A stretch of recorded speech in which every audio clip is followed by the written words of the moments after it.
Kothamangalam Kavalangad service സഹകരണ ബാങ്കിന്റെ നേതൃത്വത്തിൽ ഓണാഘോഷത്തോടനുബന്ധിച്ച് വിളവെടുക്കുന്നതിനായി നേര്യമംഗലത്ത് പുഷ്പകൃഷി ആരംഭിച്ചു. കോതമംഗലം കവളങ്ങാട് സർവീസ് സഹകരണ ബാങ്കിന്റെ നേതൃത്വത്തിൽ ഓണത്തോടനുബന്ധിച്ച് വിളവെടുക്കുന്നതിനായി നേര്യമംഗലത്ത് പുഷ്പകൃഷി ആരംഭിച്ചു. പുഷ്പകൃഷിയുടെ തൈനടയിൽ ഉദ്ഘാടനം ആന്റണി ജോൺ MLA നിർവഹിച്ചു.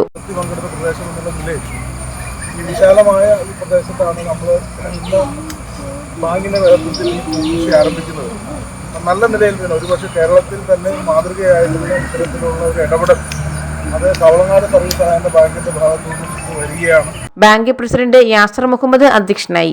ഓണത്തോടനുബന്ധിച്ച് മറ്റ് സംസ്ഥാനങ്ങളുടെ വിപണിയെ ആശ്രയിച്ച് വലിയ പണം മുടക്കിയാണ് ആളുകൾ പൂ വാങ്ങുന്നത്. ഇതിൽ നിന്നും വ്യത്യസ്തമായി നാട്ടിൽ പുഷ്പങ്ങളുടെ ലഭ്യത ഉറപ്പുവരുത്തുക എന്നതാണ് ഈ പദ്ധതിയിലൂടെ ബാങ്ക് ലക്ഷ്യമിടുന്നത്. ചടങ്ങിൽ CPIM area secretary Shaji Muhammad, Kavalangad panchayat president Sibi Mathew, block panchayat അംഗം PM Kannan, bank secretary PK Madhusoodanan, ward മെമ്പർമാരായ ലിസി ജോർജ്, ഹരീഷ് രാജൻ തുടങ്ങിയവർ പ്രസംഗിച്ചു. News bureau, Kothamangalam.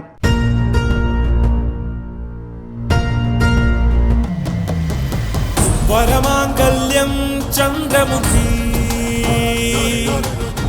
വധുവായിനി സ്വർണമയീ ശുഭമീ ബന്ധം ധന്യരാഗം